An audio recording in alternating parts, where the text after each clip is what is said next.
Buenas tardes, queridos contertulios, bienvenidos una vez más a este sillón bíblico. Mi nombre es Abel de la Costa y llegamos al domingo 14º del tiempo ordinario en el ciclo B. Leemos una pericopa muy breve de San Marcos, apenas 6 versículos, pero muy jugosa y muy metida en su contexto, a pesar de que, como saben, en las lecturas litúrgicas perdemos un poquitito el hilván que tienen en el plan de narración del evangelista, en este caso de San Marcos. Por eso, para tratar de ayudar un poquitito con eso, les voy a poner en pantalla una estructura general de esta segunda parte del Evangelio que está por terminar, que arrancó en el capítulo 3 y está ahora por terminar, y que dentro del conjunto del Evangelio yo la llamaría la sección de la instauración del reino. Comenzó con la elección de los 12 y terminará con lo que leeremos el domingo que viene, es decir, el envío y regreso de los 12. Los 12 le hacen de sándwich a este conjunto, la instauración del reino. En el medio se nos han dicho cosas muy importantes como que hay que tener cuidado de no convertir la predicación del reino en una cuestión técnica. El reino crece porque es una semilla y como la semilla crece de una manera oculta. Eso lo tenemos que tener continuamente en cuenta en nuestra vida, en nuestra predicación, pero también para entender qué es lo que está pasando. Porque lo que leemos hoy, estos 6 versículos, nos muestran un lado más bien negativo. Jesús de hecho fracasa entre los suyos. Y uno diría, bueno, justamente va a predicar entre los suyos y no puede allí hacer ningún milagro. Miren qué expresión, Esta expresión no la han conservado ni San Mateo ni San Lucas. A pesar de que los dos conservan el episodio, le han pulido algunas expresiones duras de San Marcos, ¿no? No pudo hacer allí ningún milagro. Encima eso en griego es un juego de palabras, porque milagro se dice dynamis, una expresión de poder, y no pudo se dice adynato. Es la misma raíz, entonces no pudo hacer nada de poder, no pudo expresar el poder. Bueno, es muy fuerte la expresión, porque no dice simplemente que no lo hizo, sino que no pudo hacerlo. San Mateo, como les digo, limpia la expresión y dice no hizo allí ningún milagro y no da explicaciones. Bueno, y la pericopa comienza, como sabemos Jesús está moviendo, en toda esta sección se mueve mucho. Se ha habilitado para él una barquita en el capítulo 3 y con esa barquita está haciendo de todo. Entonces se fue al mar de Galilea, fue a una punta, fue a la otra, fue a los paganos, fue a los suyos, a los de su propia fe, predicó, instruyó a los suyos en quién es realmente él con la tempestad calmada y ahora vuelve, dice, a su patria. Así comienza la pericopa. Lamentablemente en algunas traducciones litúrgicas dice volvió a su ciudad, porque lo quieren armonizar con San Lucas, que dice volvió a Nazaret, entonces dice volvió a su ciudad. Pero lo que el texto dice literalmente es volvió a su patria. Y eso es muy importante, primero porque no la nombra, no dice cuál es su patria. Y Jesús que se movió tanto, pero un segundito, estoy tratando de sacar aquí. Y se volvió a su patria. Un exégeta español, Juan Mateos, define muy bien lo que es la patria en la mentalidad en la que están redactados los evangelios, ¿no? Él dice, la patria implica el entramado de las relaciones sociales, familiares y étnicas que ha constituido el ambiente donde se ha desarrollado la vida y la actividad de Jesús.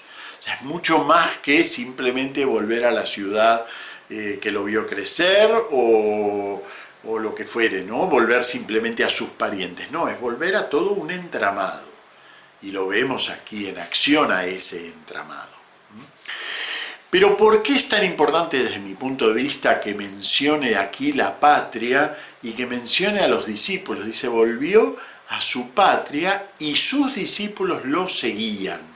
Para la altura en que se redactan los evangelios, años 60, ya este verbo seguir, akolúa en griego, de donde viene nuestro acólito, ¿sí? Seguir, ya es un término técnico, no es simplemente que iban atrás, ya realmente estaban en el seguimiento de Jesús.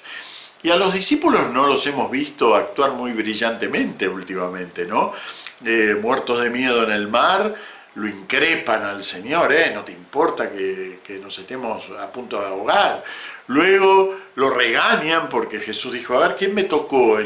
Pero ves que te está tocando todo el mundo, pero ¿qué es lo que pasa? No terminan de sintonizar con el lenguaje de Jesús. Entonces, ¿por qué aquí es importante destacar que los discípulos siguen a Jesús? Porque ellos la semana que viene los veremos habilitados para llevar la palabra de Jesús más allá de su persona, es decir, ellos van a ser enviados a predicar. Entonces es muy importante que la escena previa al entusiástico envío de los discípulos sea precisamente una escena de fracaso de Jesús. Resulta que esa predicación tiene que prepararse para algo que todavía Marcos no mencionó, lo va a mencionar más adelante, pero que ya nos va preparando, y que es que la predicación de Jesús va íntimamente unida a la obra de Jesús, y la obra de Jesús es la muerte en la cruz. Por eso, entre esta escena de fracaso en su patria y el envío de los discípulos, se introduce otra escena de fracaso también, que es la escena en la que Juan el Bautista es ajusticiado. Entonces fíjense, San Marcos está preparando para que nos demos cuenta que la predicación no es la autora del triunfo del reino. La predicación es la tarea del cristiano, pero el reino crece como la semilla. El reino crece un poco fuera de la fuerza que ejerce nuestra palabra, y sin embargo estamos obligados a llevar esa palabra, porque sin esa palabra no se realiza la predicación del reino. Pero el reino va a crecer por una fuerza oculta propia, la semilla que crece por sí misma. Bueno, muy bien, nos quedamos en la palabra patria. Esta palabra nos va a servir para entender la importancia de esta breve perícopa. San Marcos podría haber dicho simplemente volvió a Nazaret, o podría haber dicho, como dicen algunas traducciones litúrgicas, volvió a su ciudad. Pero cuando dice volvió a su patria, tiene algo importante eso. Toda esta escena es lo que los exégetas, en términos técnicos, llaman un apotegma biográfico. Es el nombre del género literario de esta pericopa. ¿Qué quiere decir un apotegma biográfico? Quiere decir una circunstancia biográfica de la vida de Jesús, algo que le ocurrió a él, es utilizado por el evangelista como escena modelo, para que nos reflejemos en la escena. Se vuelve un apotegma, es decir, una historia con enseñanza. ¿Ven? Eso es todo lo que quiere decir. Y ahí viene, les vuelvo a repetir la importancia de que use patria y no que la circunscriba a Nazaret. Nazaret es la patria de Jesús, histórica. Allí se crió Jesús, allí volvió, y seguramente esta escena ocurre en Nazaret.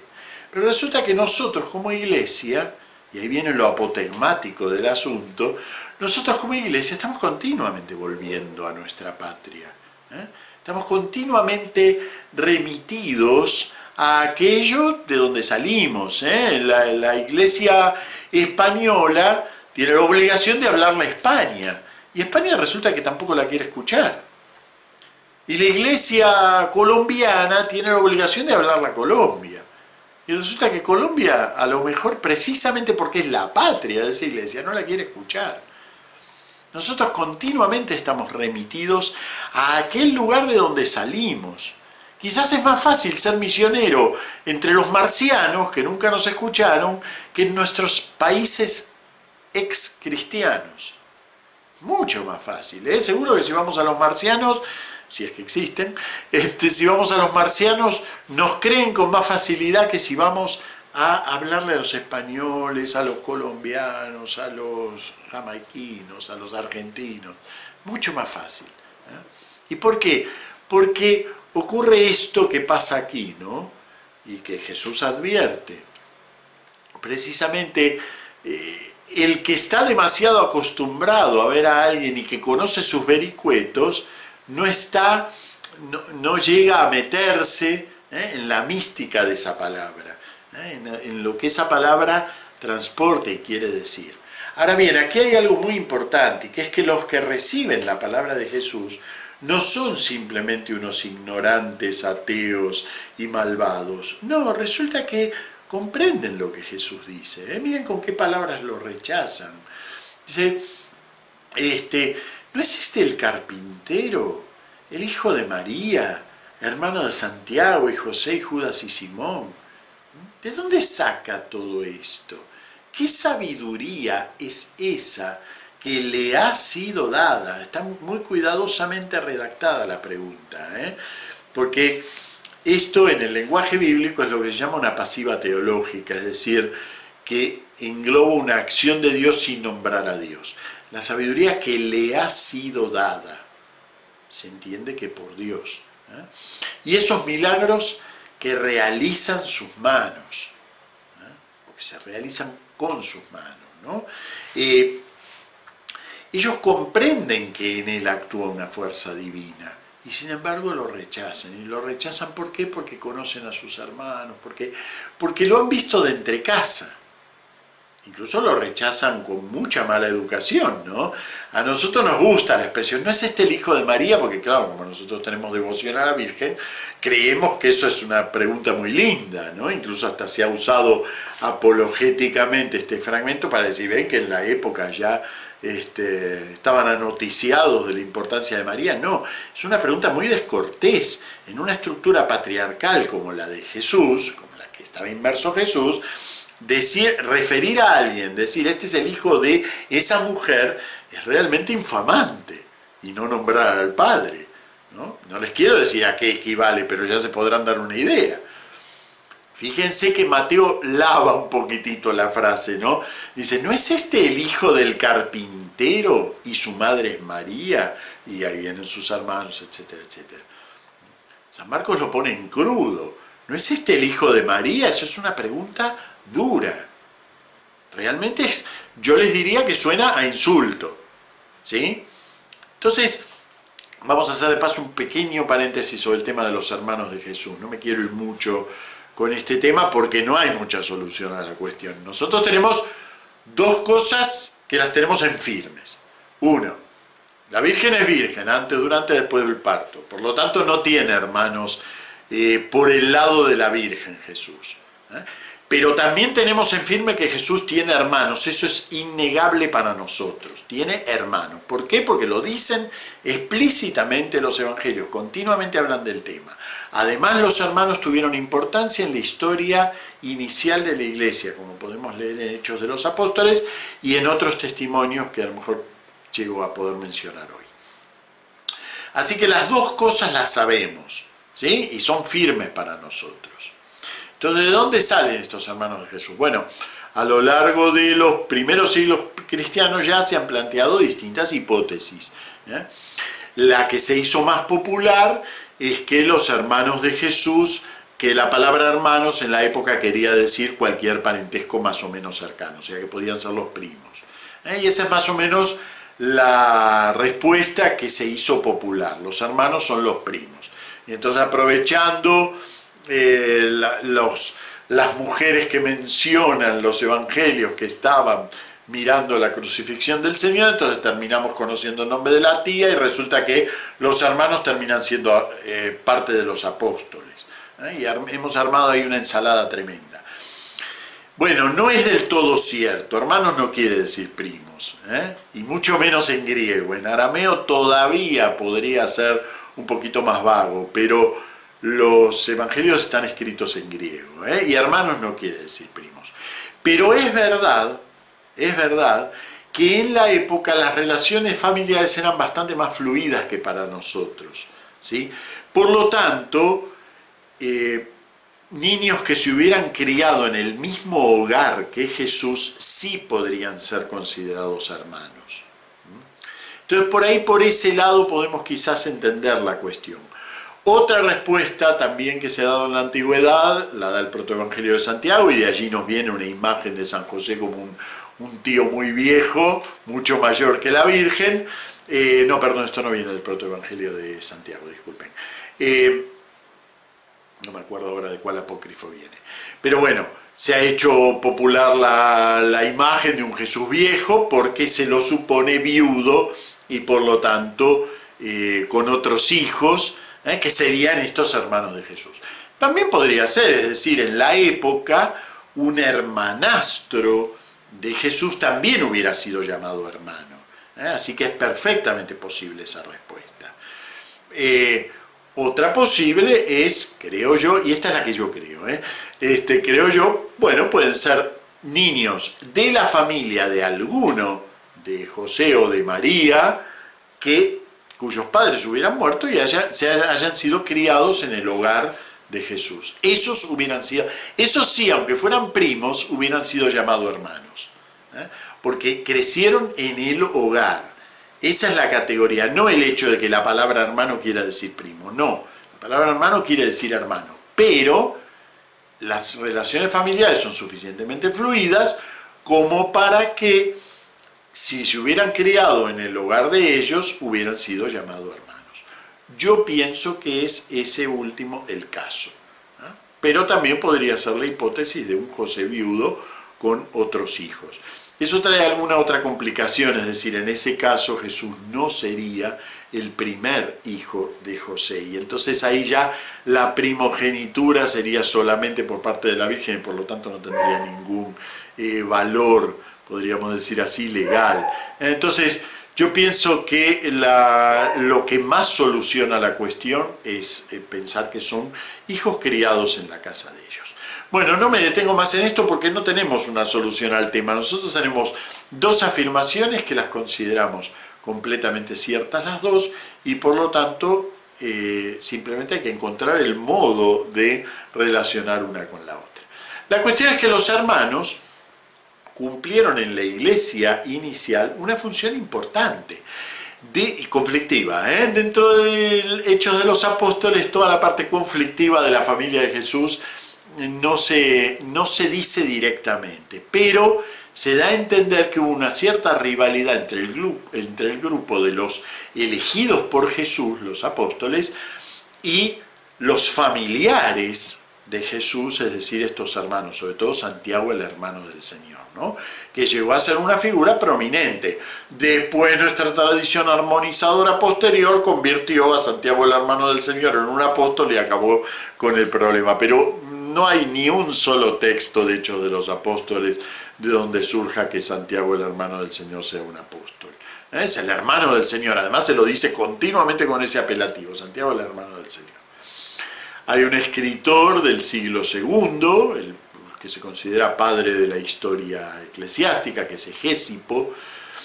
No conservamos obras de él, pero este aspecto lo contó otro historiador eclesiástico de grandísima importancia en el siglo IV, que es Eusebio de Cesarea, el autor de la gran historia eclesiástica. La tienen en línea en ETF si quieren ver esto.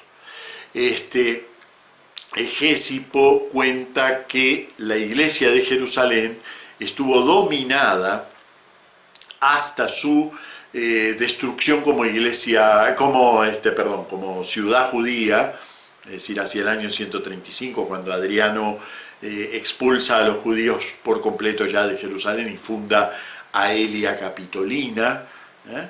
Hasta ese momento la iglesia de Jerusalén estuvo dominada por los herederos de los hermanos de Jesús. O sea que fue una línea dinástica desde Santiago, el hermano del Señor, fueron pasándose el obispado dinásticamente hasta la destitución de los judíos de Jerusalén, ¿no?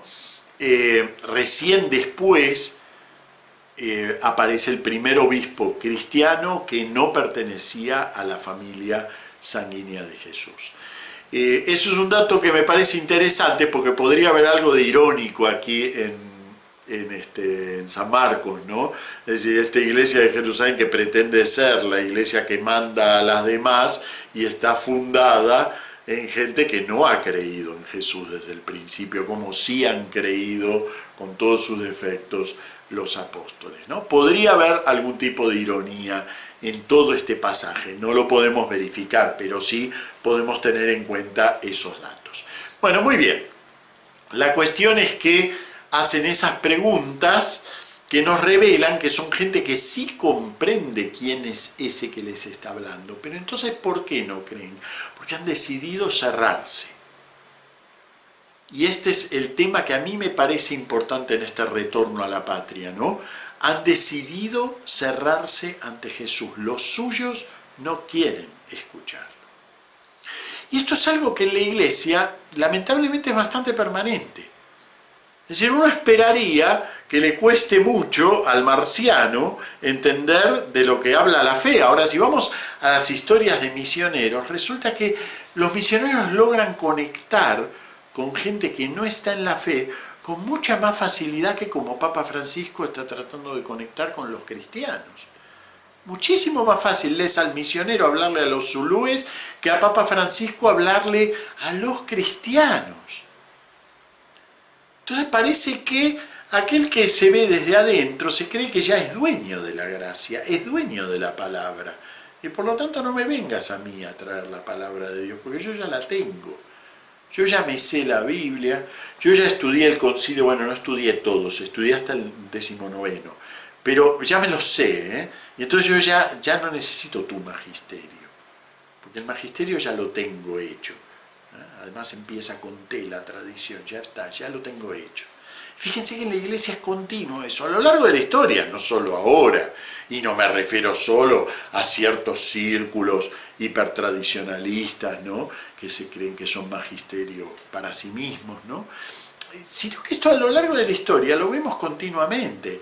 De hecho, muchas grandes herejías a lo largo de la historia cristiana provienen bien del riñón de la fe, no desde afuera. Otras provienen más por contaminación, digamos, con doctrinas externas, ¿no? Pero muchas provienen del riñón de la fe, el donatismo, el pelagianismo, el catarismo.